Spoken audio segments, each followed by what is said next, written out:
Hello, and you are on a personal diary channel. Today we will talk about how not to depend on other people's opinions. I am often asked in seminars how to stop worrying about what others think of you. Perhaps this is your case. You are afraid that you will be criticized and disliked if you dance the way you want on the dance floor. Perhaps it is a fear of speaking in public, a fear of telling a joke at a job interview. You cannot even imagine how strong this reflex is in people to look back at others.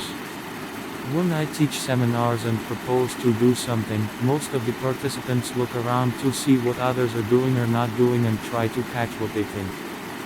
Often the first reflex in any endeavor is to look back at others. And it takes a lot of energy. Because it's hard to ask yourself all the time the same questions without answers. What will others think? To be yourself or not to be liked? No, it is hard, because I myself was like this. Will they love me if I do this? I lived under a socially acceptable mask for many years, as if begging for love, but it never worked because it is only effective in the short term. Within myself, I felt guilt, shame, and fear of rejection. And even a positive assessment from the outside did not give me anything, because the inside was still empty. Then I was interested in the human essence, the work of the brain, ways to get rid of personal problems. Now I help people become free themselves from complexes, create life exactly for themselves, trust themselves and feel confident in any circumstances.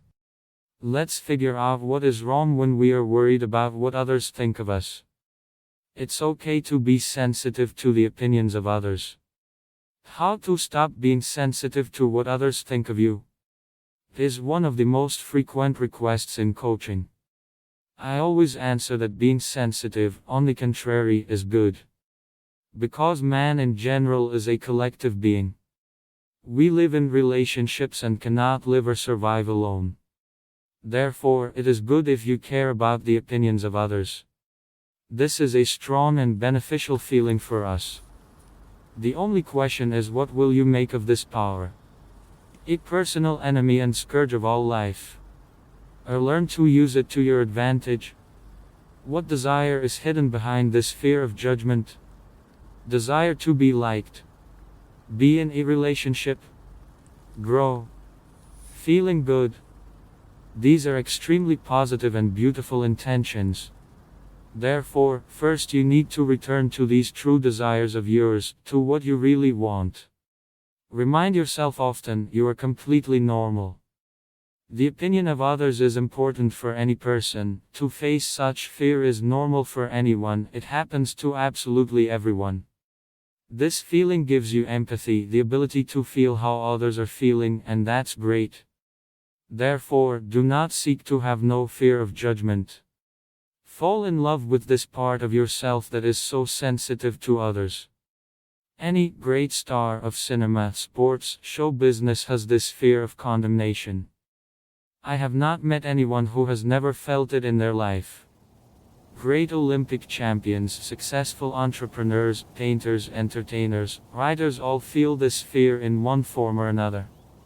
But they have the tools to transform it. Relax and let go. Relax.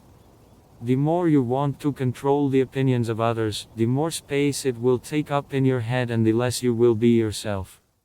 And the more you will be rejected not only by others, but also by yourself. Relax. Start with the body. Exhale and drop your hands down. Breathe out of yourself this desire to control, release it. And instead of making a good impression outward, go back inward and be yourself. Express yourself as you are. Move from impressing others to expressing yourself. As the Americans say, from impression, imitation, to expression, expression. It doesn't matter what happens next, it will be good for you anyway. Instead of trying to decide everything, control everything, relax. All the same, it is not in your power.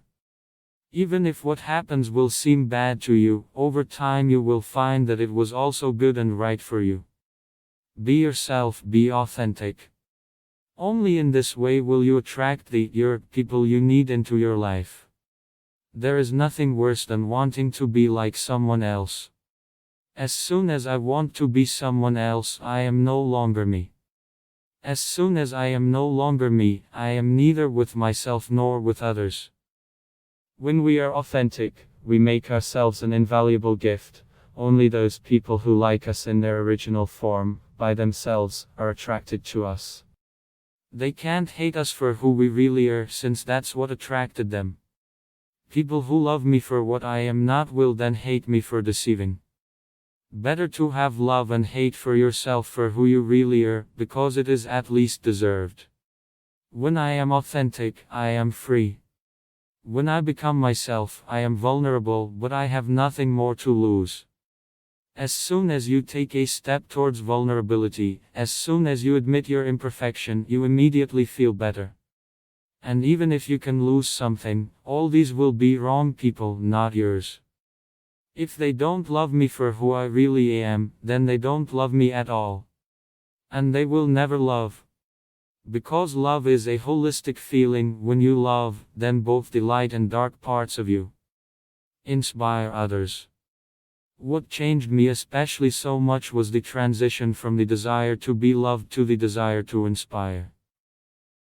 Instead of being selfish and thinking only about myself, about how to achieve the love of others, I shift the focus in the opposite direction.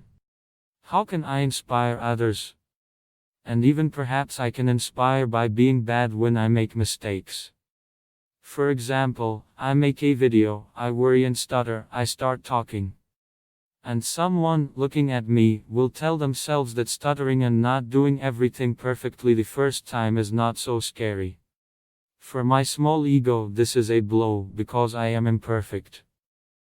But if I think not about my imperfection, but about you, then I will see that, even being imperfect in action, I still help you cope with fears and also start doing something.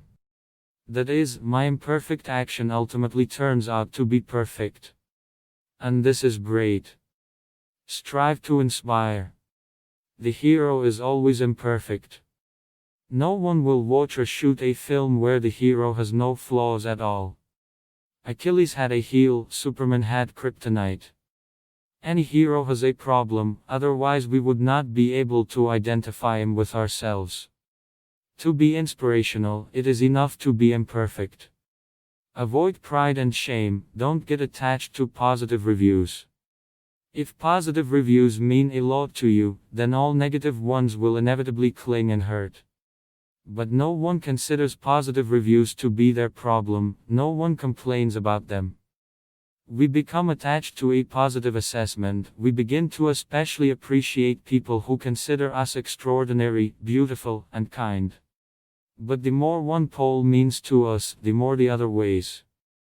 If you so want to free yourself from the importance of human judgment, then you will have to free yourself from everything altogether.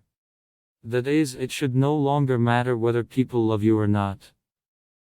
It happens that alone with yourself you begin to think and say to yourself how you were cool and smart, how you did great. You slightly exaggerate your success in order to see yourself above others, at least for a few seconds. Then life will immediately try to remind you with a light beautiful blow where you really belong. Your place is at the level of the rest. But since you think you are higher, you will have to dunk you a little in shit in order to quickly restore real balance. Because you are as extraordinary as you are a complete nonentity. We are all the unity of these two opposites. Therefore, free yourself from both shame and self-worth and the sense of superiority over others. If I don't define myself, others define me. If I do not admit that I have value, and others at this moment tell me that I am a nonentity, then I will label myself as a nonentity. If I give myself a definition that I am just super, then in my mind the place is occupied, where it was possible to stick, nothing, already flaunts, I am super. Therefore, define yourself, do not wait for others to do it for you. Focus on what's important. Is it really important for me to be loved by you at any cost? It is more important to try to give you information of the highest quality and usefulness. If I can help at least one person with this, I will be happy. I focus on simple things that help me breathe freely. It is important for me to give the best that I have and that I can.